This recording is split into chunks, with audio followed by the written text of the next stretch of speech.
Bismillahirrahmanirrahim. Assalamualaikum warahmatullahi wabarakatuh. Alhamdulillah.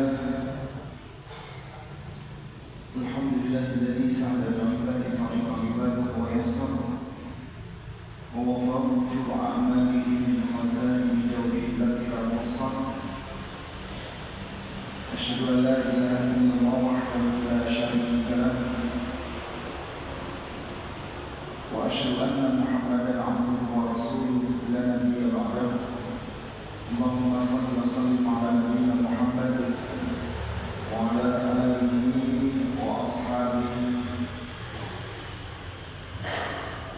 wa 'ala alihi wa ashabihi wa man tabi'ahum bi ihsan ila yaumiddin, amma ba'd. Bapak Ibu jamaah kajian Ahad pagi Masjid At-Taqwa Kota Blitar yang dirahmati dan dimuliakan Allah Subhanahu wa taala. Alhamdulillah, mari kita bersyukur dengan segala karunia dan taufik yang Allah limpahkan untuk kita semua. Hari ini kita duduk dalam majelis ilmu dengan rasa dan dengan kekuatan, dengan segala petunjuk taufik dan inayahnya, kita masih dikuatkan untuk melangkah pada langkah-langkah kebaikan. Tidak cukup langkah baik, tetapi yang masyru'. Karena banyak yang baik itu belum tentu baik. Betul ya? Yang baik itu banyak tapi belum tentu baik. Sarungan itu ya baik, tapi tidak ditempatkan pada tempat yang enggak tepat, itu jadi kurang baik. Maksudnya sarungan masuk mall. Nah, ini kok sarungan Pak? Ini kebetulan masjidnya di dekat mall. Nah, jadi ambil jalur cepat, jadi sarungan masuk masjid itu baik, tapi belum tentu dipandang orang baik. Apa itu? Ustaz datang tepat waktu itu baik, tapi nek ustaznya yang lebih dulu daripada muridnya itu kok ya kayaknya ini nggak tidur ya, kayaknya kok kurang baik gitu. Nah, saya beberapa kesempatan itu lebih mengawali sampai belum ada sama sekali gitu. Nah, jadi datang tidak ada yang menyambut, pulang dipenuhi dengan sambutan. Nah, datang lebih awal tidak ada yang, belum ada yang di sini beberapa kali. Nah, sekarang saya tak ketes gitu. Saya tidak sarapan di sini, saya tak sarapan di luar. Bingung pasti jam 6 itu sudah telepon. Posisi Ustaz gitu. Tenang aja pokoknya. Itu baik tapi belum tentu baik. Itu jumpuran seberapa? Bingung pasti ini Ustaz gimana? Kenapa sih saya 6 menit 5 menit nyampe? Jadi ada yang baik diletakkan di tempat yang baik, belum tentu dipandang dengan cara yang baik. Nah, tradisi dan budaya itu sering ada di sini.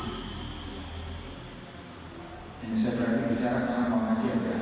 Ada teman Muhammadiyah itu jelas tidak pernah sarungan, Pak. Sholat ya celana, ngaji ya celana, kemana-mana pokoknya pakai celana. Ini mungkin sarung cuma dipakai untuk kemulan saat sesekali atau gimana itu ya.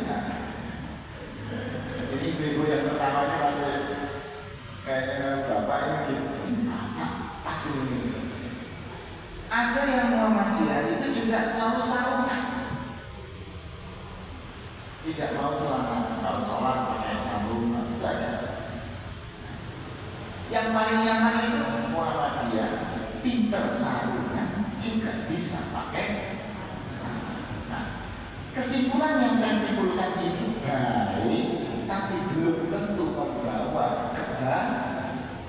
Amerika. Kalau bisa sarung di Sri Lanka itu malah disangka agamanya Hindu dengan Buddha. Soalnya dewanya itu sarungan. Makanya di Sri Lanka itu, Pak Ibu kalau lihat itu kan pakai sarung. Karena khasnya Indonesia sarungnya itu kotak-kotak, hitam putih, hijau kuning, biru putih, ya. Kotak-kotak kayak merek-merek tertentu. Nah sekarang kita sarung itu biar nggak kayak Tuhan, biar nggak kayak dewa sarung itu dikemas. Akhirnya sarung itu sekarang gantian. Sehingga banyak ditemukan sekarang pola pembentukan sarung itu ganti. Itu juga budaya, itu juga tradisi. Nah, sekarang dengan mau yang bagaimana tuh? Saya ini dikasih judul tradisi dan budaya dalam Islam, tapi jangan salah membacanya. Seolah-olah Islam itu punya tradisi dan budaya, atau Islam itu sangat bisa memahami budaya dan tradisi, atau bagaimana Islam memandang sebuah budaya dan tradisi. Tiga hal itu baik, tetapi ketika jenengan menilai belum tentu baik. Ibu-ibu itu ada jilbab yang syar'i itu seperti apa sih? Yang panjang besar, jilbab yang syar'i. Peci yang benar itu bagaimana? Yang ada stempelnya Muhammadiyah, Ustaz. Makna yang khusus kalau diumumkan itu seperti apa? Makna yang umum kalau dikhususkan itu bagaimana? Di wilayah negara-negara Asia Selatan itu kalau pakai jilbab itu cuma diletakkan lempar ke kiri, lempar ke kanan. Anak-anak sekarang keren, tarik, bisa diikat, modis jadinya. Ya kayak wisuda itu, ya kan? Nah, ibu-ibu punya gaya sendiri jilbab itu. Ada yang pendek di depan, panjang di belakang. Ada yang panjang di depan, panjang di belakang. Tengah-tengahnya bolong, kiri kanan ini. Isis katanya. Ini budaya tradisi yang penting jilbab sekarang. Nah, akhirnya ada yang memandang ini baik, ada yang tidak baik. Pecian juga begitu. Peci yang syar'i itu seperti apa? Begini peci yang benar sama yang begini ya. Seperti apa coba? Nah disinilah bagaimana itu menjadi sebuah wilayah yang masuk pada tradisi dan budaya. Jangan yang berat-berat, karena ini mau muharraman ini bahaya kalau temanya serem-serem begini. Yang santai-santai saja, yang terkadang problemnya itu kita nggak bisa membedakan mana yang agama, mana yang budaya, mana yang syariat, mana yang adat. Bapak-bapak itu ada yang memelihara lihya, mohon maaf ya, lihya itu jenggot. Bagi yang punya jenggot, nah kalau nggak punya jenggot gimana? Gitu kan? Nah, sehingga ada mohon maaf, ada yang jenggot aksesoris, ada jenggot yang ideologis. Jenggot juga begitu, peci juga begitu, sarung juga begitu. Sarung itu diideologiskan apa diaksesoriskan? Aksesoris lah. Saya ini nggak bisa pakai sarung kalau tidak mereknya BHS. Akhirnya ibu itu kewalahan, bapaknya nggak bisa mas pakai cap mangga, cap kelas lagi mau. Nek bapaknya sarung kabeh pasti BHS. Makanya jangan kalau ke kota Madura metropolitan, yang metropolitan maksud kami gitu. Itu meskipun dia jualan tempe, meskipun dia itu ternak atau orang di pasar, nek sarungan pasti pilihnya BH. Itu kan menjadi kultur, menjadi budaya. Nah, ketika kita mengkhususkan satu makna, apakah makna itu memiliki arti yang sesungguhnya? Kadang kita ini lebih kepada budayanya, tradisinya, kebiasaan yang berkembang pada umumnya, atau kita ini memang mengikuti aturan yang syariatnya. Flyer itu jelas, pengajian dimulai pukul 07.00. Selesainya juga jelas, tidak ditulis sampai selesai, ditulis 07.00 sampai 08.00. Itu kan jelas ya, jelas. Itu syariatnya itu, aturan mainnya itu. Maka jam 7 kan dimulai, yang hadir cuma 6 orang. Tenang Ustaz, nanti kalau sudah jam 7 itu nanti datangnya semakin banyak, semakin banyak. Nah Pak, kita yang penting mulainya boleh telat, tapi selesainya harus tepat. Jadi kalau diingat nanti kalau sudah masuk di aturan itu ya, khawatir nanti saya nggak selesai-selesai. Nah, ini kalimat yang kita angkat, wala talbisu al-haqqa bil batil wa taqtumu al-haqqa wa antum ta'lamun. Satu ayat ini menjadi pengingat kita untuk tidak melakukan dua hal. Dalam tafsir Al-Muyassar itu menyebutkan tidak boleh mencampur adukan, yang kedua tidak boleh menyembunyikan. Karena kata-katanya jelas, wala talbisu, secara tidak langsung di sini wala taqtumu. Ada dua kata kerja di sini. Yang pertama talbisu, yang kedua itu taqtumu. Saya akan biar Bapak Ibu enak melihatnya.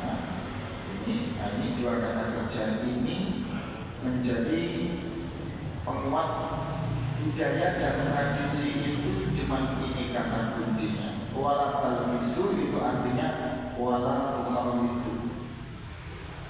Labisa yalbasu itu artinya membungkus. Libasun itu artinya pakaian.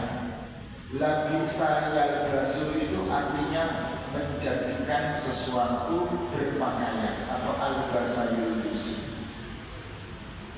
Al-libas diartikan pakaian karena fungsinya cuma bungkus.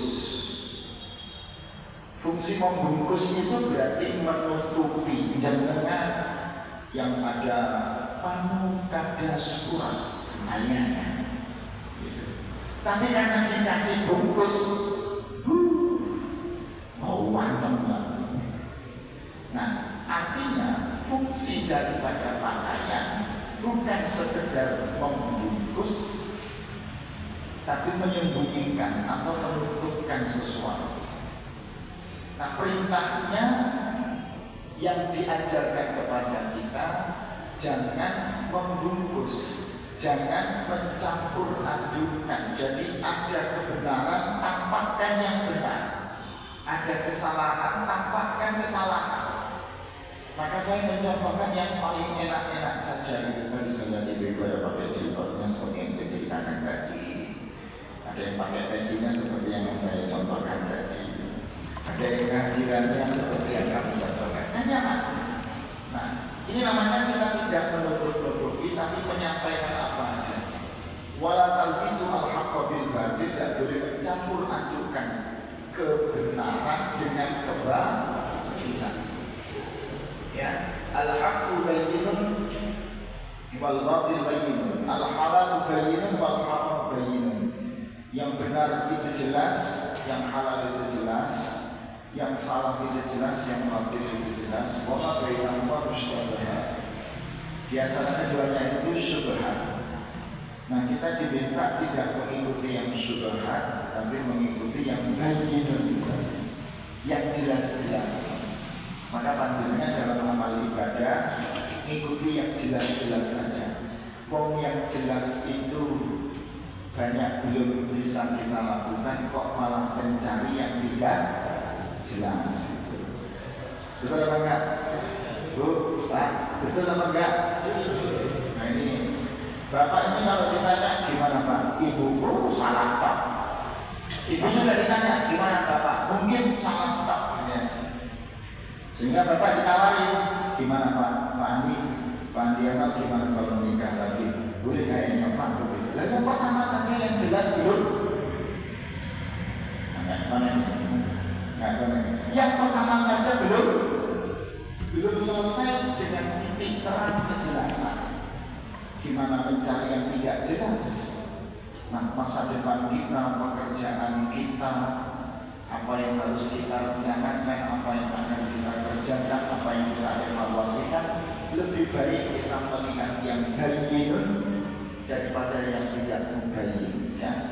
Maka di sini perintahnya dilarang untuk mencampur adukan. Nah, banyak budaya dan tradisi yang berkembang itu berangkat karena satu mencampur adukan, yang kedua itu disebabkan karena menutupi kebenaran.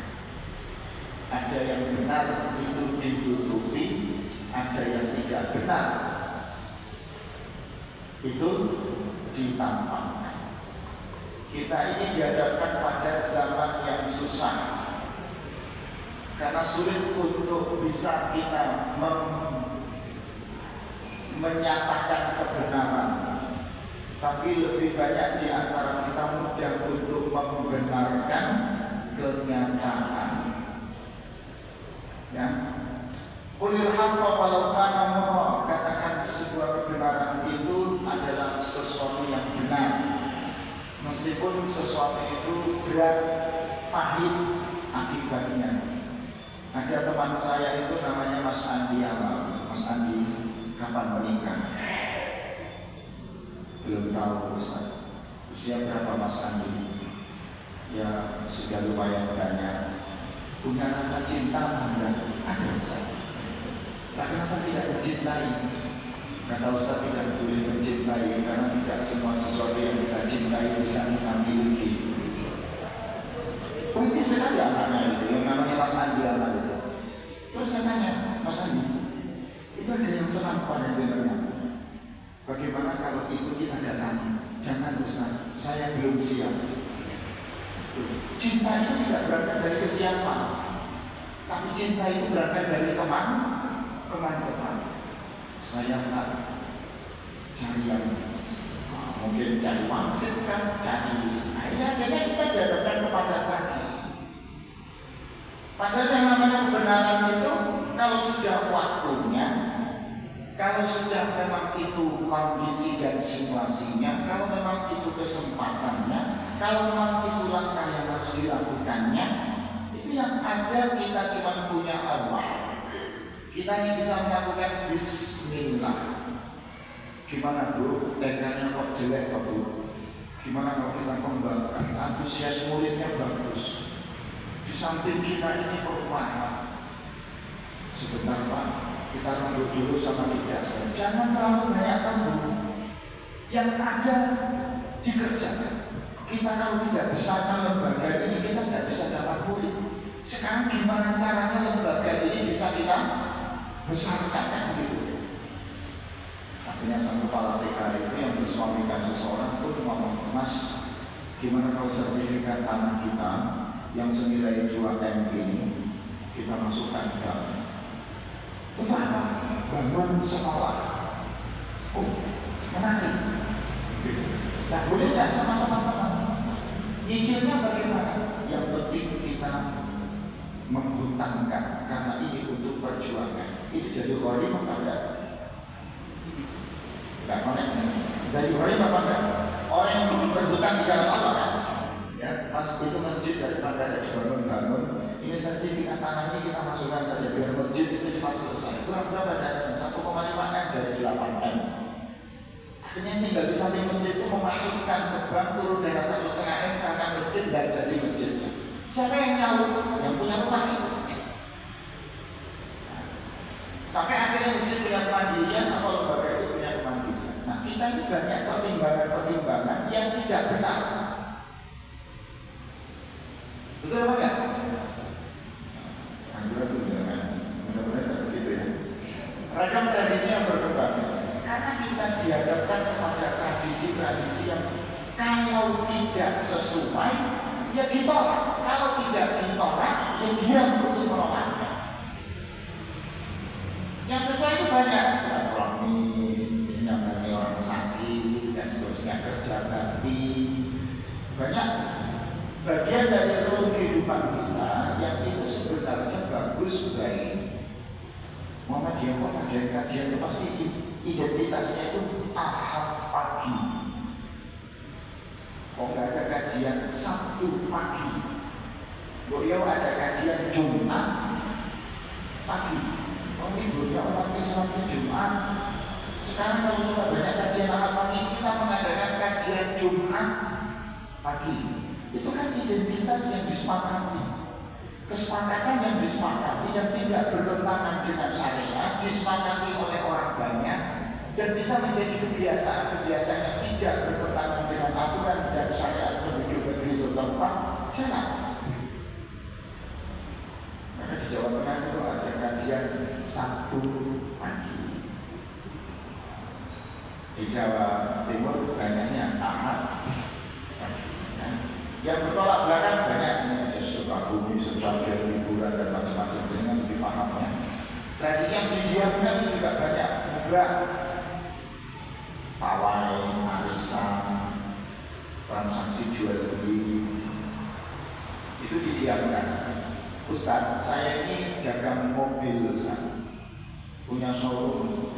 Katanya jual beli itu harus transparansi. Saya dagang mobil gak laku-laku, Ustaz. Kok bisa, Pak? Nah, saya cerita, mobil ini Maret tahun 2019 murah, kongko jangan beli sebelum Covid. Tapi takutkan mobilnya pernah nabrak di kota Blitar yang ditabrak itu truk. 2 sepeda motor guling. Foto-fotonya ada itu masih, bahkan mobilnya masih ada di depan. Diceritakan apa adanya kendaraan yang tabrak-tabrakan.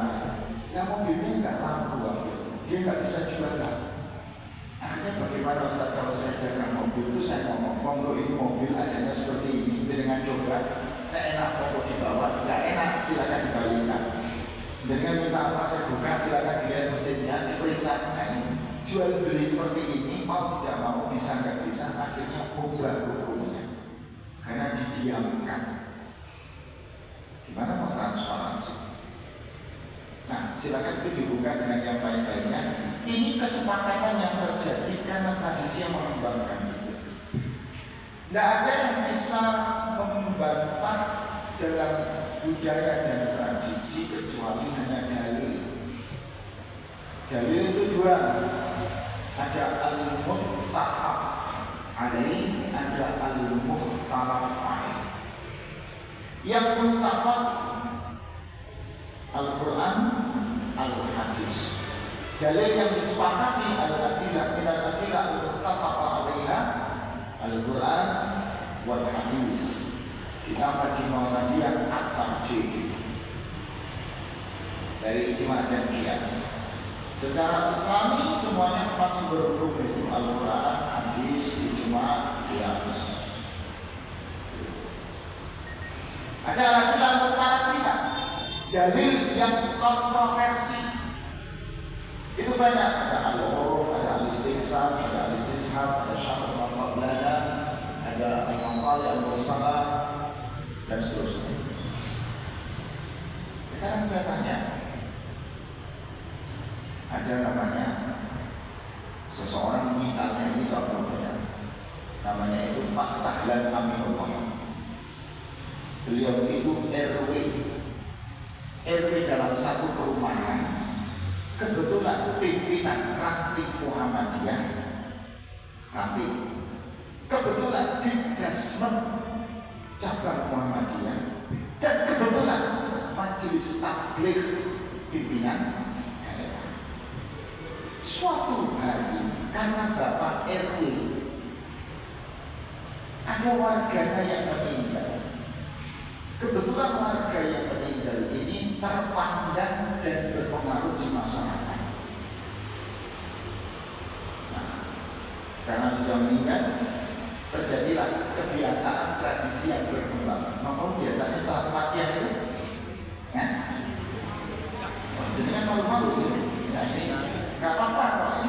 nyaman-nyaman dan sama-sama enak saja. Ada yang namanya tahlilan gitu ya.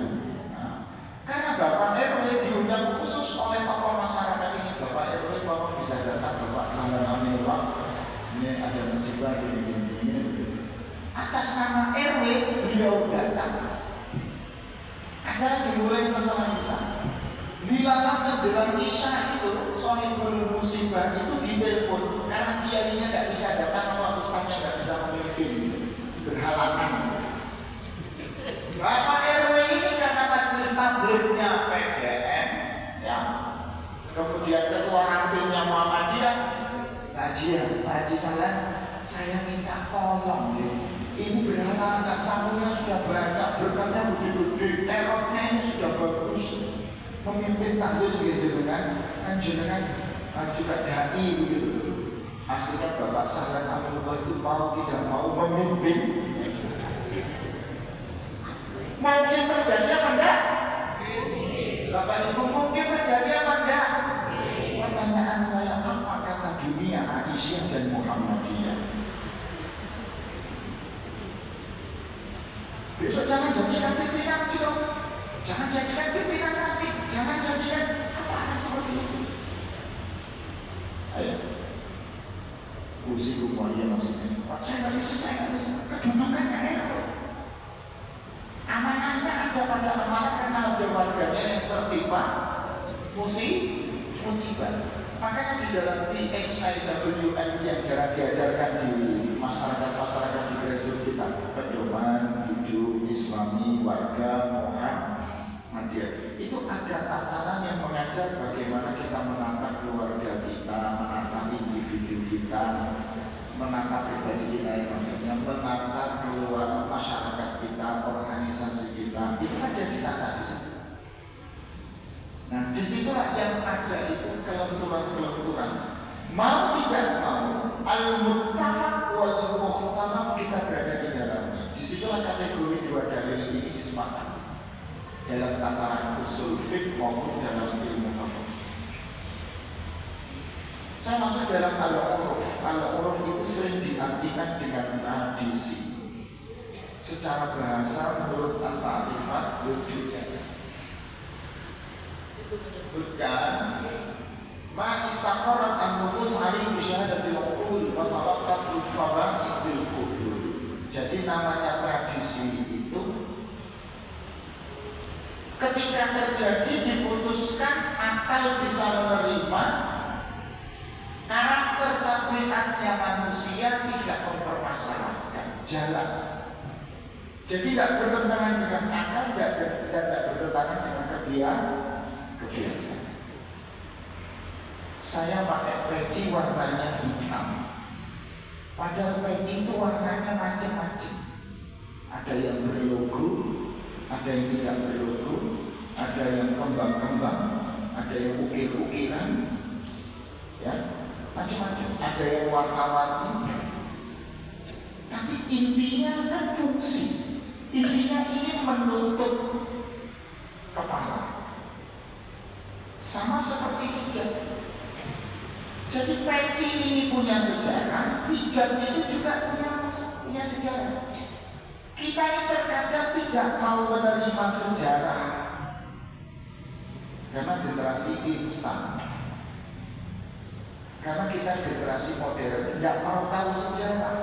Yang penting ada. Nah, ketika sejarah ini khalifah tidak sesuai, ini masalah. Nama yang begitu bagian dari Rasulullah SAW bid'ah. Yang satu bilang ada bid'ah hasanah, nggak ada bid'ah kullu bid'atin dhalalah, nggak ada bid'ah dhalalah, nggak ada bid'ah hasanah. Bid'ah semuanya dhalah. Dia mengartikan bid'ah dengan tidak arti bahasanya, tapi dia mengartikan bid'ah dalam konteks sejarah. Kan susah. Cara pandang yang tidak sama itu ketemunya sulit. Sama-sama nasi, tapi nih orang Indonesia nasinya ya seperti beras yang ada sama kita yang selalu makan nasi itu ya. Nasinya selalu bersatu beras Indonesia itu. Tapi kalau Bapak Ibu makan nasinya orang Arab, berasnya selalu bercerai-berai. Mana nasinya orang Arab yang bersatu? Ada, Bu? Nasinya Arab tuh ya, yang pernah beli basmati. Nasi basmati itu kan tidak ada yang bersatu, yang ada bercerai-berai. Jangan nggak pernah makan basmati ya, nasi Arab tuh yang pernah kan? Nah, itu kan sama-sama nasi, tapi karakternya sifatnya tidak sama. Tapi esensinya sama, mengenyangkan, punya warna dan warna yang sama. Nah, itu seperti pakaian. Seperti pakaian. Bapak Ibu ada di Arab, maka Bapak Ibu saat umroh apa pakai jubah. Bapak Ibu ada di Indonesia, sarukan. Nah, kalau pakai jubah tidak nyaman kelihatan. Jadi kalau Ustaz ini ketika disuruh ngajar pakai jubah enak apa enggak? Ya enak-enak saja. Ya. Tapi seenak-enaknya itu rasanya kurang enak dan nyaman. Kira-kira begitu. Itu masuk pada uruf.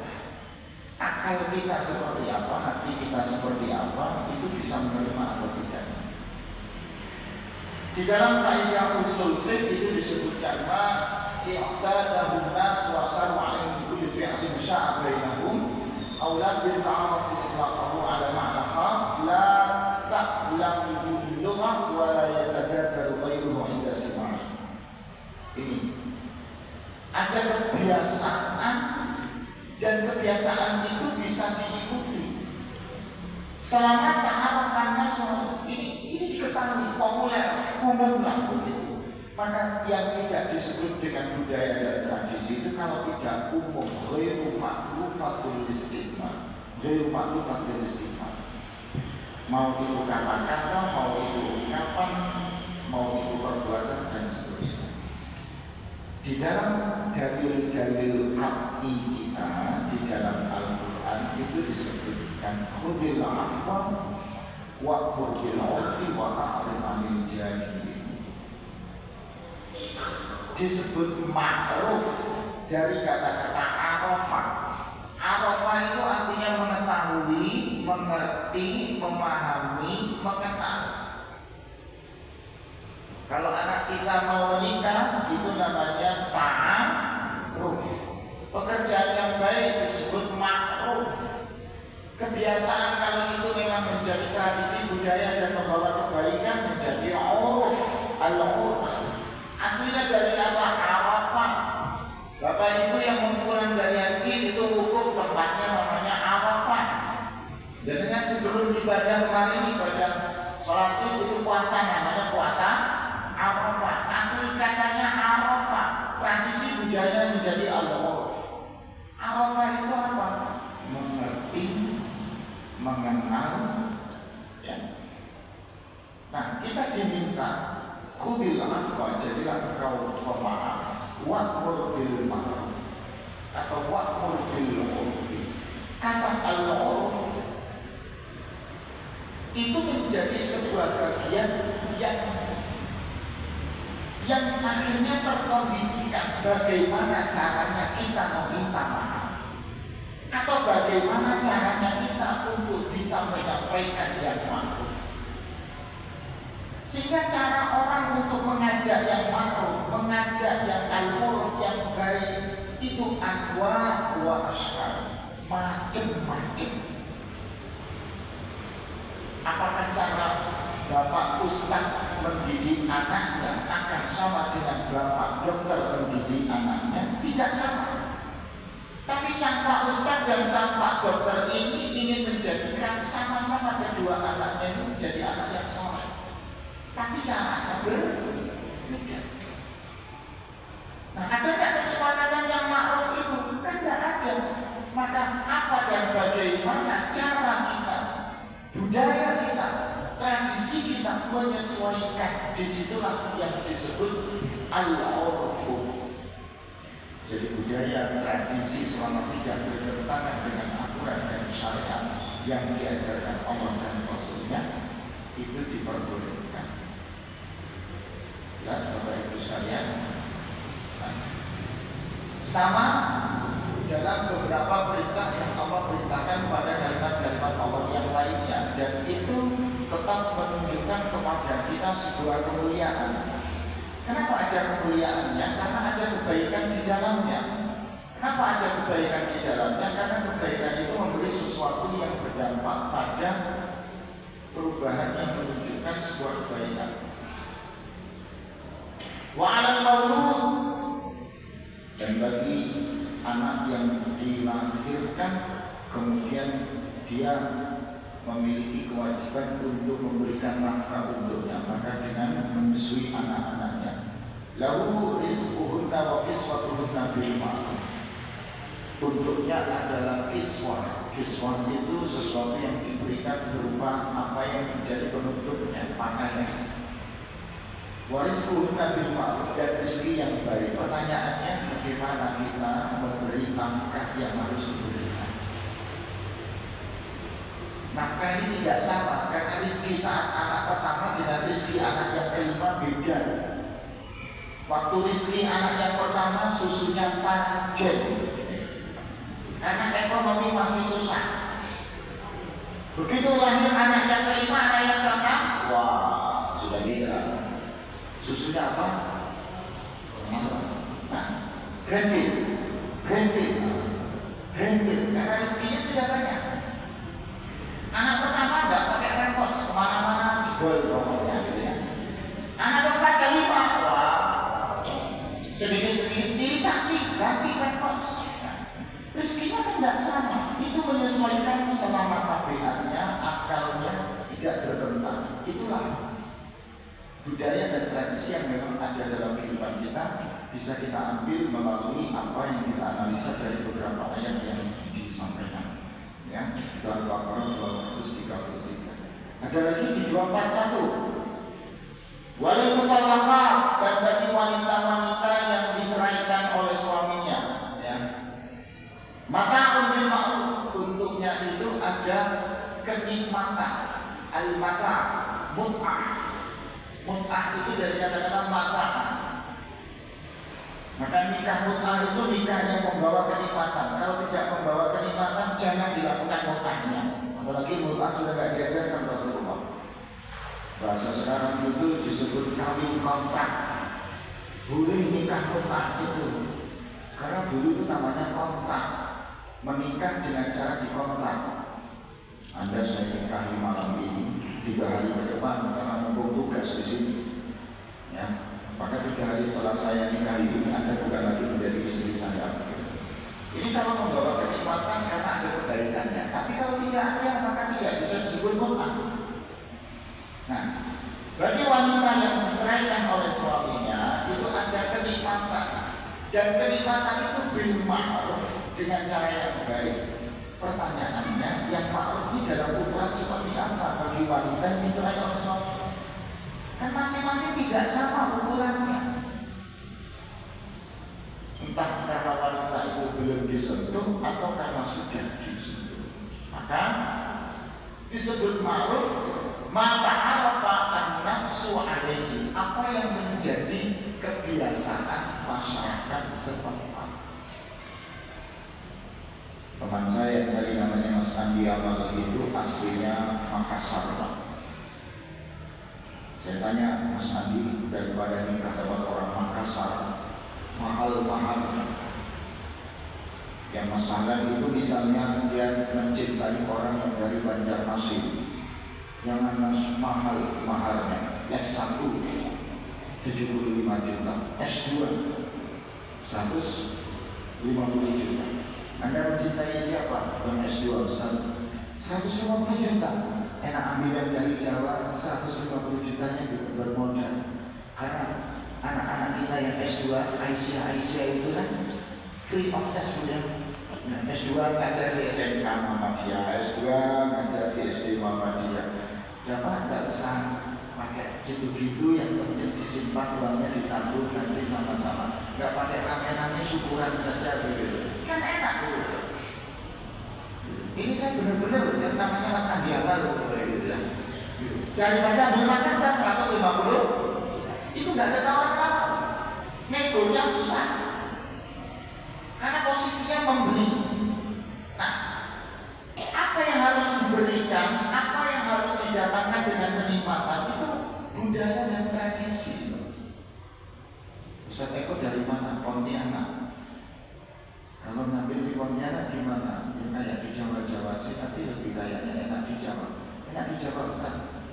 free. Makanya saya menikah itu tidak mengeluarkan uang 1 rupiah pun, karena belum kerja. Pekerjaan belum ada, penghasilan pendapatan belum, ya.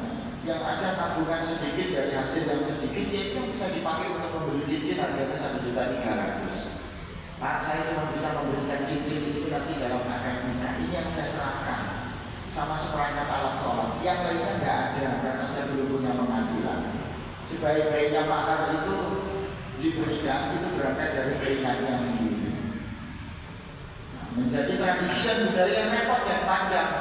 Minta berapa, Mas Adi? Anaknya 150 juta, 250 juta saya siapkan karena anak dokter. Contohnya begitu. Akhirnya yang membiayai untuk memberi mahar itu siapa? Bukan anaknya, tapi nah, ya. Bapak Ibu, yang hari ini kita mempermasalahkan tradisi dan budaya ketika anak putra jenengan mau menikah, belum punya penghasilan, lalu dia dihadapkan pada sejumlah tradisi dan budaya, apa namanya itu, uang dapur, uang apa, uang panai, uang apa begitu. Sudah Ibu sudah siapkan, tenang, mintanya berapa begitu. Nah, ini gawat.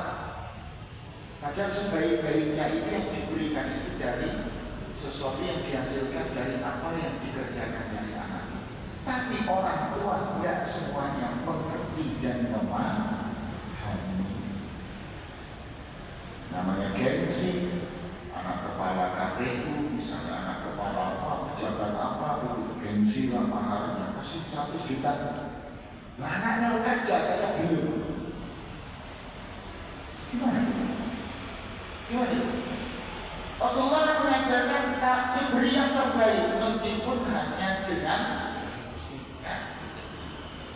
kurma, segenggam kurma.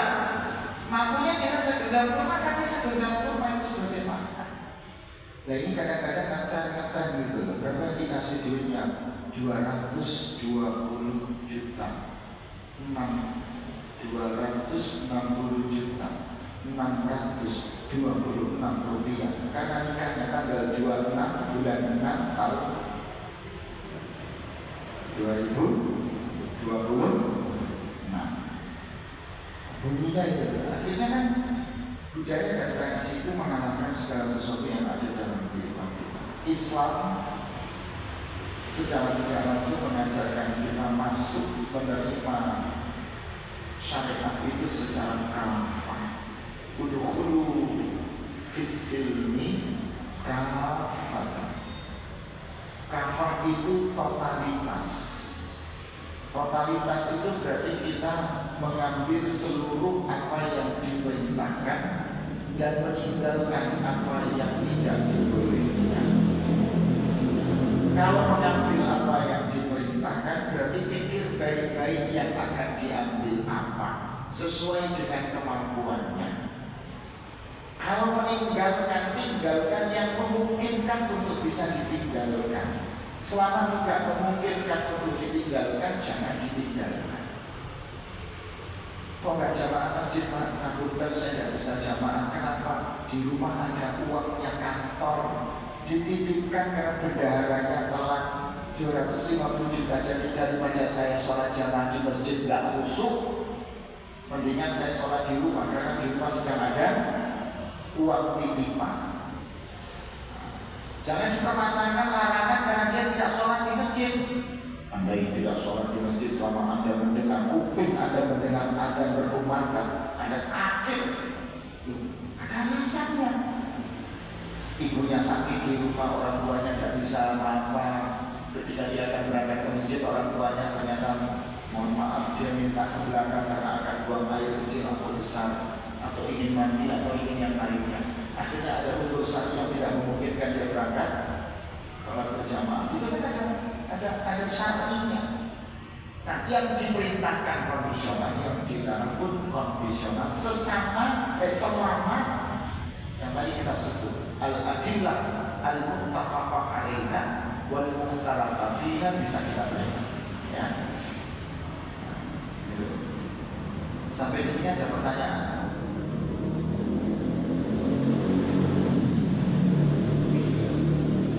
Biasanya banyak pertanyaan, sudah ada. Terakhir, 5 menit, 6-7 menit.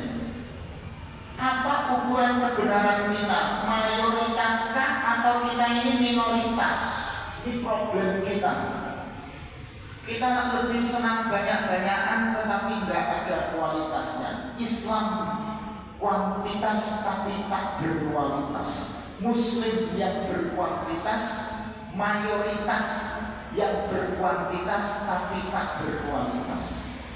Atau lebih baik kita ini minoritas yang tidak punya kuantitas tapi berkualitas.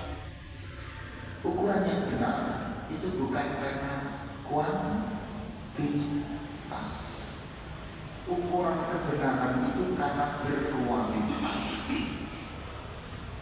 Ya. Bapak Ibu melakukan sesuatu bukan karena kebanyakan orang melakukan sesuatu. Bukan. Jadi kalau kita mengikuti apa yang dilakukan kebanyakan orang itu, kita akan disesatkan karena kita mengikuti kuantitas, bukan kita mengambil kualitas. Ayo Pak, kita buat sekolah yang besar. Semakin banyak murid kita, semakin banyak income dan pendapatan kita. Guru-guru ini biar makmur, lembaga ini biar bisa bangun karena muridnya banyak. Nah sekarang untuk apa muridnya banyak tapi tidak berkualitas? Kualitasnya cuma 1-2 orang dari sekian banyak murid. Didasmen, hati-hati, didasmen. Saya cuma mengingatkan saja. Terkadang kita ini lebih membranding. Oh, murid kita mau Singapura, Malaysia, ikut apa Olimpiade ABCD. Yang ikut yang berkualitas mungkin. Yang tidak ikut kan banyak. Akhirnya kita dihadapkan kepada problem mayoritas dan problem minoritas. Apa tidak bisa yang sedikit itu tapi berkualitas? Kita buat lembaga sedikit, kecil, tapi berkualitas. Yang masuk itu pilihan. Mereka minta ibadil muhtari, mereka selected people. Ya, nah, kembalikan ini kepada kita semua, karena kita akan mengikuti apa yang dilakukan kebanyakan orang. Wa intuti, dan apabila engkau umpama misalnya jika lo mengikuti akal man fil ardi, kebanyakan siapapun yang ada di muka bumi ini, yudilluka an sabilillah, mereka kebanyakan akan menyesatkanmu dari jalan Allah Subhanahu wa taala. Iyattabi'una illa dhanna wa innahum illa yakhrusun. Yang mereka ikuti itu cuma zon, praduga, prasangka. Sebenarnya mereka nanti akan dihadapkan kepada kerugian besar. Yakhrusun, al-kharas itu al-khasar al-azim, kerugian yang amat besar karena ada di dalamnya kedustaan. Semua kedustaan dan kebohongan itu akan membawa dampak kepada kerugian yang amat cukup luar biasa. Maka Bapak Ibu, kita tidak boleh yang mayor-mayor, lebih baik kita minor. Ya, ibu punya jilbab banyak, bajunya banyak, sepatunya banyak, misalnya boleh contoh. Nek jilbabnya pink, tasnya pink, sepatunya pink, dompetnya pink, kacamatanya pink, jam tangannya itu kan keren. Bapak-bapak, pecinya itu biru, bajunya biru, sepatunya biru, tasnya biru, batu akiknya pun biru. Jangan pakai yang terongkeng, gak karu-karuan. Minor nanti jadi. Jadi setiap tampil itu berkualitas, ya, karena yang lebih diutamakan itu kualitasnya, bukan kuantitasnya. Ada orang jilbabnya warnanya pink, bajunya warnanya oranye atau kuning, ya, sepatunya warnanya merah, tasnya warnanya biru. Ini jemuran berjalan, gitu ya. Nah, lebih baik tidak usah banyak-banyak yang punya, yang dimiliki tidak banyak, tapi berkualitas. Jangan juga punya rumah di mana-mana, tanah di mana-mana, sawah di mana-mana, tapi tidak ada yang diurus, kan zalim gitu. Zalim itu nggak ada yang menempatinya, buat yang cukup, sederhana, kecil, terurus, indah, nyaman, itu lebih baik.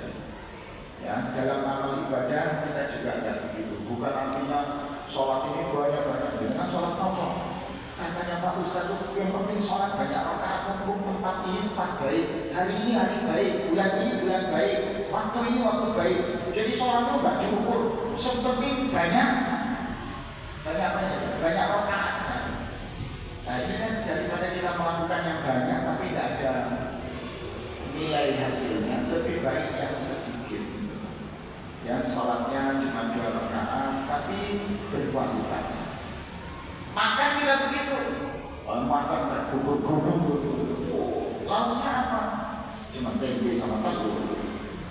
Nah lebih baik kan makannya sedikit, cuma 1 sendok, karena yang dimakan serbu di mil. Ketika dengan makan ini yang dikonsumsi sudah sama dengan 1 piring nasi. Contohnya begitu. Kalau memungkinkan itu namanya berkualitas. Bapak Ibu yang dirahmati dan dimuliakan Allah SWT, saya tidak ingin tinggal janji karena angkatnya tadi saya diingetin ada acara apa, kegiatan apa begitu ya. Ustaz kalau bisa jam 08.00 itu diakhiri. Meskipun mulainya kita agak telat tapi selesainya harus tepat. Nah, karena tadi saya tawari opsi pertama tidak ada pertanyaan, mungkin yang kedua juga tidak ada pertanyaan. Saya mohon maaf andai kata ada hal-hal yang hanya ternyata. Mohon maaf untuk pertanyaan nanti di setelah kajian. Ya, jadi yang ingin bertanya monggo setelah kajian kata beliaunya sebagai Sahibul Bait yang moderator kita, nanti silakan kalau ingin kita berdiskusi setelah acara. Ingat ada acara-acara yang lainnya yang mudah-mudahan tidak mengganggu teman-teman kita. Jangan ada dusta di antara kita, jangan ada kezaliman. Usikum wa iyyakum bittaqwa. Mohon maaf apabila ada kekurangan. Ini siratal mustaqim, siratal ladzina an'amta 'alaihim ghairil maghdubi 'alaihim waladdallin. Wa akhiru da'wana subhanallahi wa bihamdihi asyhadu an la ilaha illa anta astaghfiruka wa atubu ilaik. Billahi fi sabilil haqq, masjidul Assalamualaikum warahmatullahi wabarakatuh.